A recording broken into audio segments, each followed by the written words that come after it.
worry because I have to warn you there is some food porn ahead, but I'm not before lunch, so hopefully that will be okay. And I want to thank iMedia before I get started for inviting me to speak. And I'm a newbie here, much like Harsh. My colleague Jen Feely, where's Jen? We've been having a lot of fun here talking to our fellow marketers as well as to all the wonderful partners who are here and having many conversations and learning about those similar challenges and how we're all working towards those together. So we're glad to be here, but now we're going to talk about Kraft, and I'm going to find, is this it? Okay. So a bit about Kraft. Within the CRM team, our purpose and our focus is all around content marketing. And that is our brand's new product news. That could be their ads. That could be usage ideas. But we're focused on delivering that across all of our 6 core channels. And we have channels for US Hispanic, for Canada, for French Canada. And they are amazing. So our web and our mobile properties are among the top 15 ComScore food endemic ranked properties, which is a wonderful opportunity for us.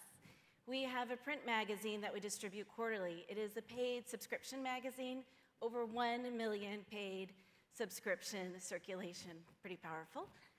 We have an influencer program. We have great social programs across YouTube, Facebook, Pinterest, which is a phenomenal opportunity for us. We're starting to play with Tumblr and some other places, Google+. And then we have a fabulous email program that we connect with our consumers every week, every day, and we deploy to over 5 million consumers. So that's power. We're a publisher. We're a brand, and we are a publisher. And what we do is for our audience, for our brands, we reach that right audience. We reach consumers who are raising their hand, who are saying, I will pay for your content. I am opting in for you to deliver your content every week into my inbox, and I will open it.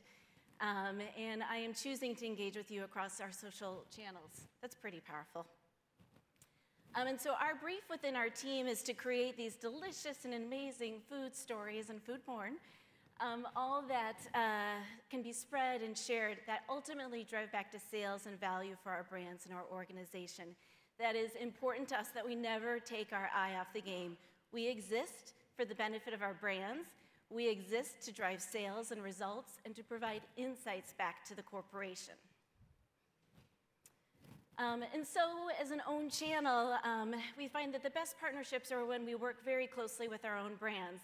But to be honest, when you are at a large organization like Kraft, sometimes owned channels get taken for granted, believe it or not. We find that we used to work in an allocation model. We used to allocate out our assets and content to our different brands at different times of the year. And as a result, we kind of became an afterthought in their marketing cycle instead of being that first step, that first outreach, that opportunity for insights. And so we've decided to change our model and how we work with our brands. And we've asked them to treat us like a publisher and to think of us like a publisher, to hold us accountable to the same things that they hold publishers to, so that way we can prove and show and deliver results and continue to add value to the organization. We have that critical scale, but what our sweet spot really, really is that consumer engagement. You know, within our website, we are among top 3, top 5 on time spent and engagement. When you look at ComScore versus our competition, our email program gets opened, gets clicked on far above the industry norms. Our magazine start scores below our industry norms. We have this fabulous engagement. And because we own our channels, we can integrate for our brands in ways that other people cannot. And because we own our channels, we can program in real time. So when we see a moment happening, when we see insights from what we're programming in our social channels, we can take action on that and share that for our brands. Here's the food porn we're starting, I'm sorry. So these are delicious Kool-Aid cupcakes that we programmed last year in 2012 across our magazine. It did so great, we programmed it across other channels. For us to work as a publisher for our brands, what we know we needed to deliver was that accountability back in those results. And so we've worked closely with the same media agency that is working with our own brands to help us understand those metrics, to help us analyze, and to help us deliver, whether that's a cost per recipe view efficiency, which we deliver, whether that is engagement with our content and engagement with our ads, which we deliver. You know, now normal click-through rate is about a 0.1. We see click-throughs over 1% on our ads. And on viewability, which is a really important growing standard, and we've been working closely with our teams to help us think about our properties and channels and how we build viewability into the way we deliver content. But above these strengths in media, which are fabulous, the frosting on the cupcake here for us is our content performance. And that content, you know, the buzzword in the industry is native content. For us, it's just what we do. It's our brand content. It blows away our media performance and provides a very valuable opportunity back for our brands. And what we know about content, well, content can be a work of art, right? And to make great works of art, the masters like Da Vinci used math to form their great art. You know, the golden ratio in terms of angles and intersections and shapes within their art. And for those people who like to geek out on numbers, like I do, if you know Fibonacci numbers and Fibonacci prime and sequences, you know that those patterns and sequences are everywhere. They're inside nature. They're inside the foods that we eat. And so for us, there is math behind our content. And data is our secret ingredients, and those patterns behind the data are what help us make our content be a success. You know, we start with data in terms of determining what content we're going to create and curate. We think about the data in terms of what are the right channel KPIs that we should hold ourselves against. We think about the data in terms of what are the results that we need to deliver back to our brands. And we also look at data and results in real time, so that way we can provide actionable insights to brands. Our insights can help them develop new products. It can help them think about their current marketing campaign. It can help them think about their creative strategy. It's very important and powerful. So how do we start?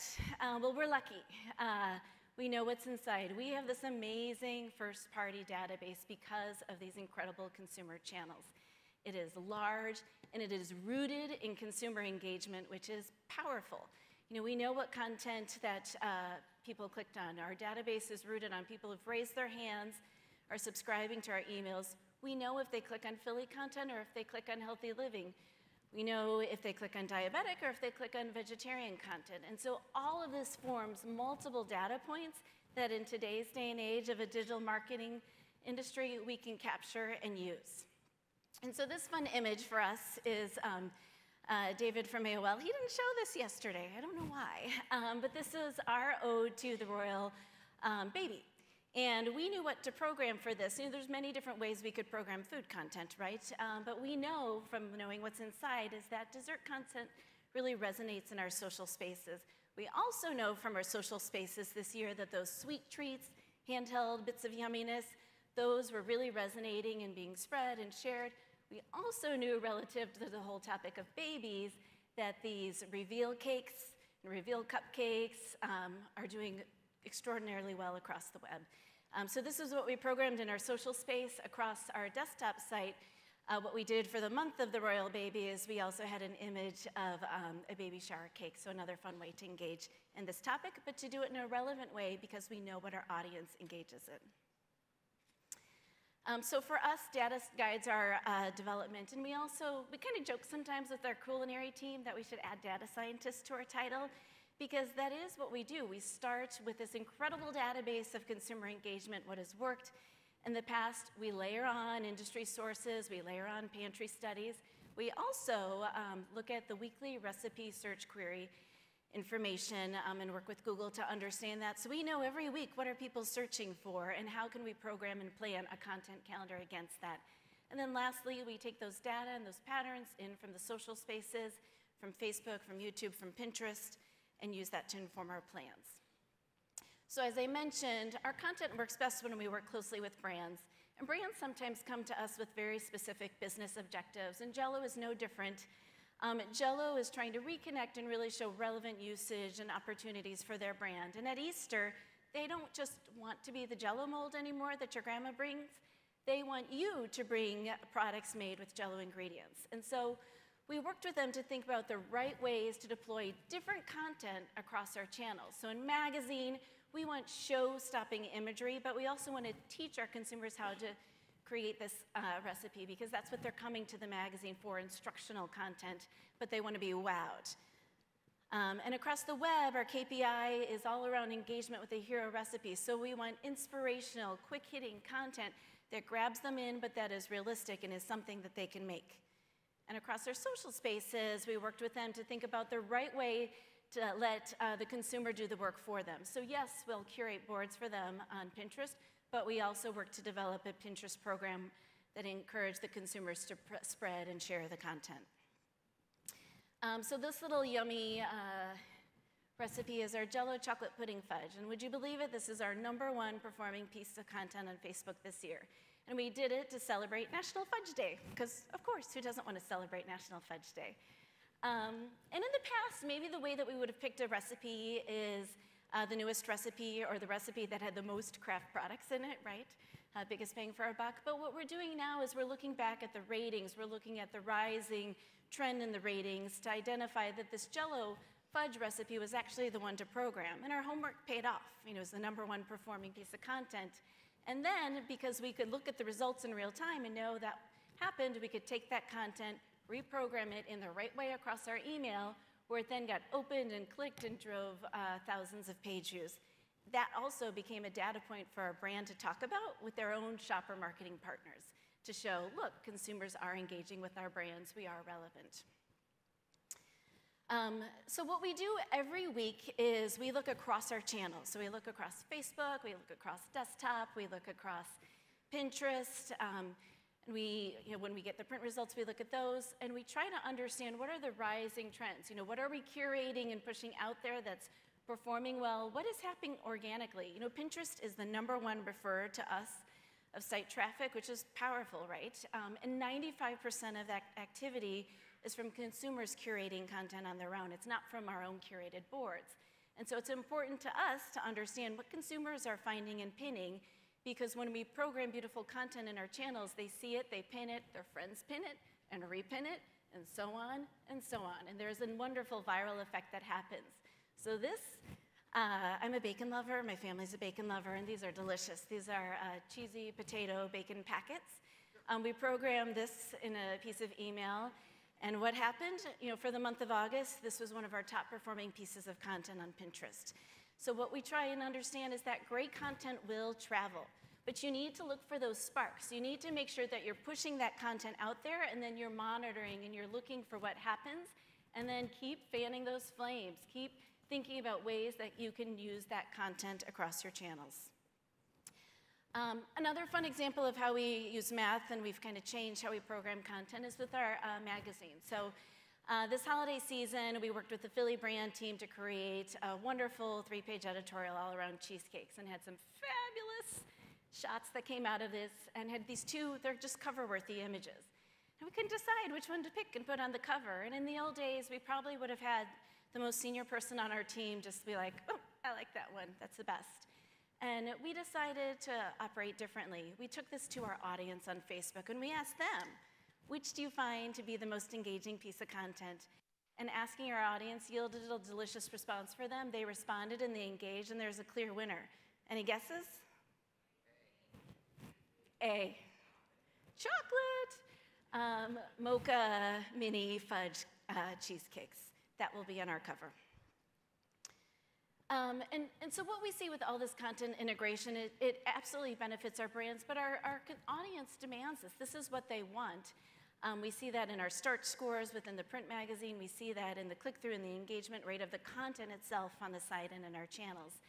But the proof in the pudding is that people are renewing their subscriptions to our magazine. This is what they want. This is what they like. Our audience to our desktop and our mobile properties continues to grow every day. Our profile across Pinterest gets bigger. We're getting more fans on Facebook. What we are doing is working. We know that we're driving results and engagement, and we track those results back to the corporation. So a couple core takeaways for us with leveraging our CRM. Content marketing, first, we start with that yummy first-party database that is so powerful and rich with insights. We use that to inform insights for the brand, to provide real-time learning, and to power the activation that we do. We are a powerhouse of insights for our brands to tap into, and we are also an opportunity for our brands to inform our content calendar and mesh that with their own marketing needs. As we think about distributing content, media performs exceptionally well on our site, but content blows that away. And content is what ignites the viral effect and amplifies opportunity and earned reach for our brands. It's so powerful. We have this unique owned channel opportunity for integration, and that drives consumer response. All right, so thanks.